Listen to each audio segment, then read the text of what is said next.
right, Craig Knight, thanks for coming back, My discussing pleasure. hydrogen in Australia. Just wanted to discuss Infinite Blue Energy and New Volt building out hydrogen and electric infrastructure. So like for like electric trucks and buses and also hydrogen buses, which is like really exciting. Brisbane, Sydney, Adelaide, Melbourne, also in Perth, really importantly, heading up to Port Hedland and Perth back to Adelaide. So I just wanted to put some context before we get into asking what you guys are doing like in Australia in regards to infrastructure and how that might be different from other brands. So maybe you could start the discussion there and just tell us what you guys have been doing in China and put it into that like Australian context for us. Thanks, Sam. So, as you know, Hyzon Motors is the downstream spin-off from Horizon Fuel Cell Technologies, and we've had a lot of fuel cell vehicle experience in Asia. And you rightly mentioned China because China's had a big push on hydrogen in the last several years. So that's given us an opportunity to get plenty of experience on commercial vehicles. And in 2019 alone, between the Hyzon parent company, Horizon, and our integration partners, we put almost 400 commercial vehicles on the road with our powertrains in them. Yep. And that was over 22 megawatts worth of fuel cell powertrains, if you want to count it that way. So that's a fairly decent number. It gives us a good base of experience, and it's given us the confidence to really look at globalizing our business model. So Hyzon Motors is a US headquartered company, but we're really looking at globalizing the commercial vehicles based on our fuel cell technology. Yep. So we are looking at really accelerating this energy transition. So we already have a joint venture in Europe, and we're integrating vehicles there. We're starting to assemble contracts in Australia for fulfillment of contracts around supply of buses and trucks, for example, and New Zealand. Yep. So in 2021, you'll start to see a lot of activities on this front. And we're delighted to see announcements like the recent announcement you mentioned from Infinite Blue Energy and New Volt regarding filling infrastructure, because our vehicles are useless without hydrogen, you could say. Yeah. So we really need to partner with hydrogen infrastructure companies, and we work with a number of hydrogen project developers. Yep. And really this is a reflection of the kind of localizing force that's inevitable in hydrogen. Hydrogen doesn't transport very easily or cheaply. Therefore, we believe that the adoption of hydrogen in energy systems and vehicle systems, for example, is going to be heavily locally oriented. So the best local resource to make hydrogen should be used to make hydrogen, whether that's sun, wind, landfill gas, and whatever the best local resource is to make the hydrogen cost effectively, that should be used, because then that provides a commercially viable diesel alternative, basically, so that you can replace trucks and buses and other vehicles with fuel cell vehicles, zero emission vehicles, and get on the decarbonisation journey. Yeah, let's talk about other brands. Hyundai and Toyota have been in the hydrogen space for quite a while. They're gearing up more like for passenger vehicles here, like in Australia, with their infrastructure build out. How does Hyzon fit in globally against bigger brands like that? Yes, so we're delighted to see as much fuel cell vehicle activity as there is going on at the moment. We want more. Frankly, we're still in that very early kind of nascent phase for the adoption of fuel cell technology in automotive applications. And we want to see more and more fuel cell vehicles on the road. I mean, Hyzon Motors focus squarely on the larger vehicles. So we focus on heavy vehicles.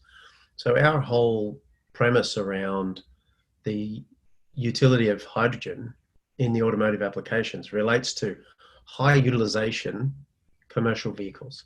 This is where the economics really stack up. To operate a fleet of very busy vehicles on hydrogen can really make sense economically very, very soon. Obviously, we have to have that, relatively competitively sourced local hydrogen, the fuel substitute, the diesel substitute. But on top of that, the fact that you're running fleets out of a single location, for example.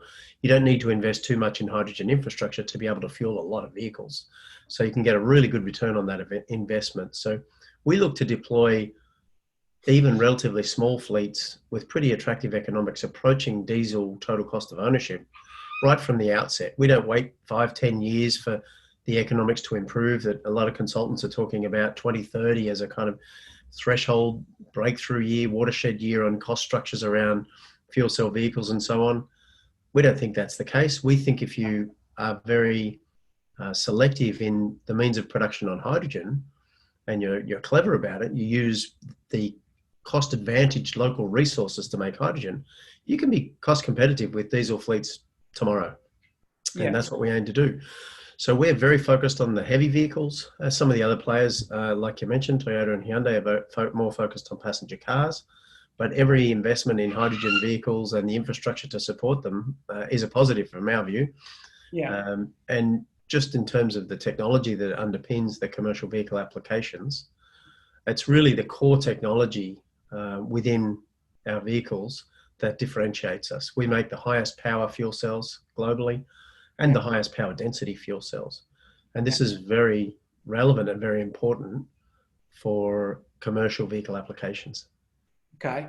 So just some other brands, Daimler and Volvo have just joined forces for H2 trucks, Nikola and Iveco, but they don't have trucks like in volume on the road yet. Hyundai just delivered in Switzerland trucks on the road like this year. So there's not many other brands globally who are putting trucks and buses on the road 2020, 2021. So that's right. Not much about that. That's right. There aren't many companies that have been fortunate enough to be in the right place at the right time, like we've been in the last 4 or 5 years with launching vehicles in Asia, especially China, with a lot of programs to encourage the adoption of hydrogen in high utilization vehicles running in densely populated city areas. So in China, there was a big push on local air quality improvement activities, and that included getting buses and trucks off diesel onto hydrogen. So this was a great tailwind for us to be able to deploy quite a few vehicles, zero emission, trucks and buses within China, to give us a lot of experience in that work. And that's why we have had the courage to go downstream and pursue a kind of accelerated hydrogen mobility model in the US, Australia, New Zealand, and also in Europe. Okay, great. Can we just quickly talk about your deal with Fortescue Metals that was reported like a few weeks ago, delivering buses for them? Now, just 1 week ago, there's been like an announcement with Fortescue, Hyundai, and the CSIRO here, like in Australia, for, it says coaches, like in the article, but you guys are delivering coaches, as in buses, to them. Can you give us some more insight as to what's going on there? Or I don't know too much about the agreements between CSIRO and Hyundai and Fortescue and so on. Our project with Fortescue is in relation to the delivery of fuel cell electric coaches, and these will be used in the mining areas, taking the employees, moving the employees between the various locations on the Fortescue mine tenements and back to accommodation villages and so on. So this is part of their stated goal to move mobility applications off diesel as quickly as they can. Fortescue wants to be more aggressive than most in terms of decarbonising, and then as per the public statements, Fortescue mentioned this is initially 10 coaches, but their goal is to replace the whole fleet. And then from there, obviously, there'll be opportunities to move into other mobility applications. And so we see great opportunities to work with mining companies such as Fortescue to help them on that journey. Great. So with this infrastructure build out that just got announced about 4 weeks ago, I think it was, from Infinite Blue Energy and Newvolt, will you guys be able to deliver, what sort of volumes are we talking about for Australia? Will you be able to deliver, once this infrastructure that's been talked about Yep. is going to get set in place, starting probably like in about 2 years out to like 2027, 28 type of thing. Yep. So we've got a couple different production bases on vehicles at the moment. We've got a small volume production base in Europe, but we're taking control of another facility which will give us much higher throughput capability out of the Netherlands. And that'll probably be up around the 2,000 vehicles a year we'd be able to ship out of that facility. Within the next 12 to 18 months, we should get to that run rate. Okay. And then out of the US, we'll be making fuel cells, the actual powertrain modules, the fuel cell powertrains. We'll be making them in the US in a facility that's designed to do up to 10,000 a year.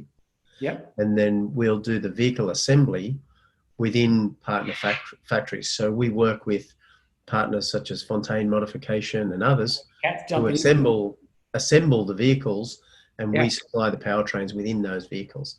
And then the vehicles are actually tested and driven out of our partner company factories. Yeah, great.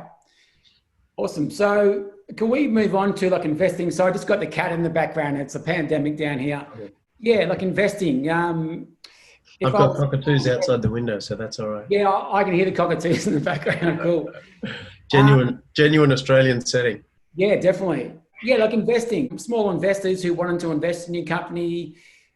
Just give us some context on that, because you guys aren't publicly listed. So just... No, that's right. We're a private company.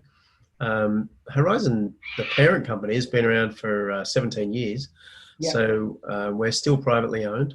We've had a very stable shareholder base, very stable management team. Probably sounds and looks a little bit boring, but it's got us to this point, and it's worked so far. We are really looking at an opportunity in going downstream into the commercial vehicles. We're looking at an opportunity of leveraging our core technology into some pretty big markets. So trucks and buses and trains and port equipment and ships. These are all very large markets, and they're aircraft. They're all very large markets, and actually they need a very different business model and a totally different balance sheet to the parent company's business, which is all about the technology. Yeah. So we've deliberately set up this new downstream spin-off company because we are bringing new investors into the business model, because it's a different set of investors that want to own a company making trucks to the company that's got the core technology and looking to develop and commercialize the core technology. So we are bringing in some additional capital to the Hyzon Motors business, and we, in the coming, I'd say 12 to 24 months, we do need to have more capital on our balance sheet so that we can continue to build out our manufacturing capabilities and all the rest of it. So at the moment, we're a private business, and we just don't say too much about that. Obviously, at some point in the future, maybe there'll be an opportunity for us to go public or look for other means to grow our balance sheet so that we're more capable of investing the large amounts you need to have a successful and viable commercial vehicle company. Yeah, so in regards to having like a 10-year strategy, it's probably not there right now for you guys. It's more like you're going to sort of work it out. We're very focused on the next 3 to 5 years, to be honest. We've had a long-term plan. 17 years ago, we were thinking big, but we started small. And we've been on this journey. We've had big targets, big expectations, but we got here very incrementally, right? In the last couple of years, we've seen an opportunity to rapidly scale with the commercial vehicle opportunity. And we really do believe we can have a material impact on that rate, the rate at which this technology is adopted in commercial vehicles. We are genuinely intent on accelerating that energy transition. We really think we can. Our core technology is good enough to make these applications materialize faster and be economically viable faster. So that's our goal. That's great.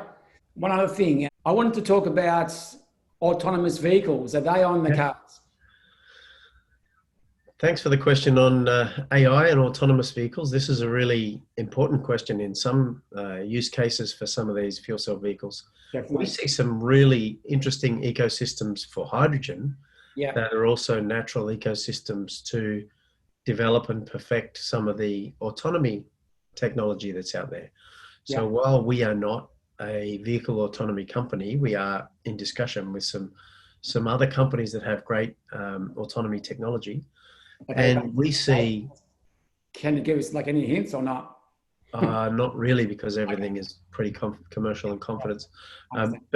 But we see great opportunities moving into some of the, for example, ports and even airports and some of these locations where the vehicles are, in a reasonably controlled location, and you can demonstrate the viability and safety of these kinds of technologies in a reasonably controlled environment, to then look for higher level autonomy outside of those controlled environments afterwards.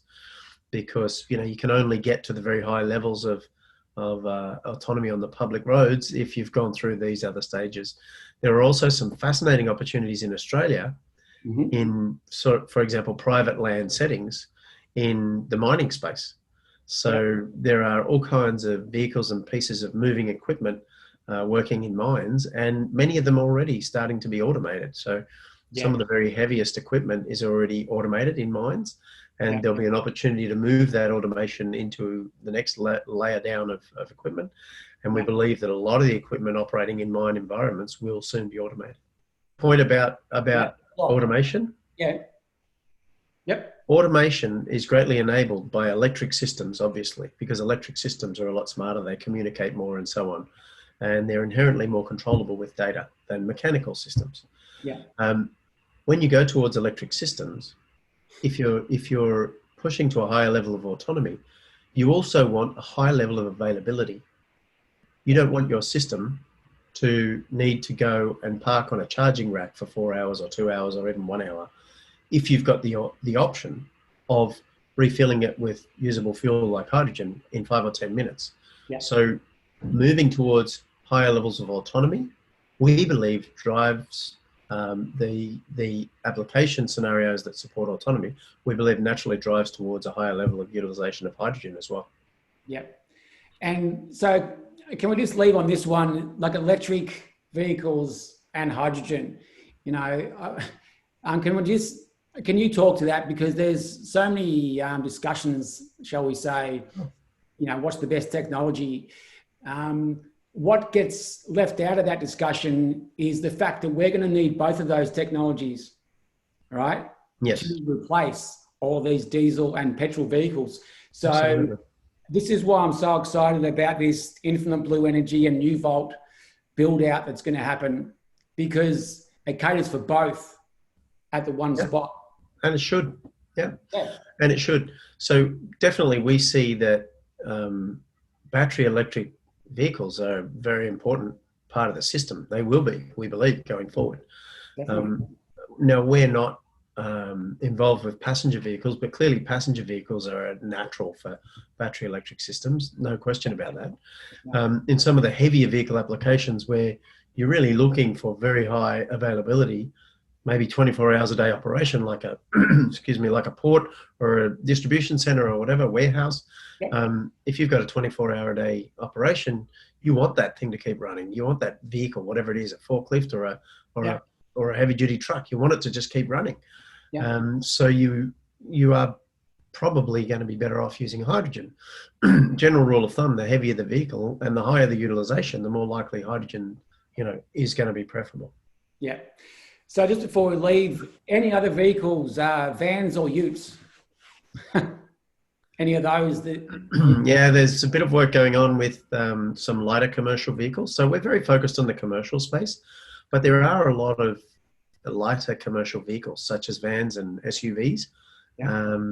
So this is something that our European partners have some experience with, particularly on the van side. So we're looking at potentially accelerating our market entry for some of the lighter vehicles as well. At the moment, we're more focused on the heavier vehicles. But don't be surprised if there is some news within the next 6 months or so that maybe the lighter vehicle path to market might get accelerated. Yeah, but the one that I like is the utes or pickups. Is there anything going on there or not? Look, there are discussions happening. So it's a bit early because we haven't locked in, what those project timelines would look like. We're definitely evaluating the space and looking at the elements, the technology elements that feed into releasing that kind of vehicle. It's not an overnight task to bring a new vehicle to market. So give us a little time to work that out. All right, great. All right, Craig, well, let's leave it there. Thanks so much for the chat. And I'm really excited about what's happening here, and can't wait to sort of touch base for another interview as time goes on. Look forward to it. Thanks for your time, Sam. All right, thanks a lot, mate. Catch up. See ya.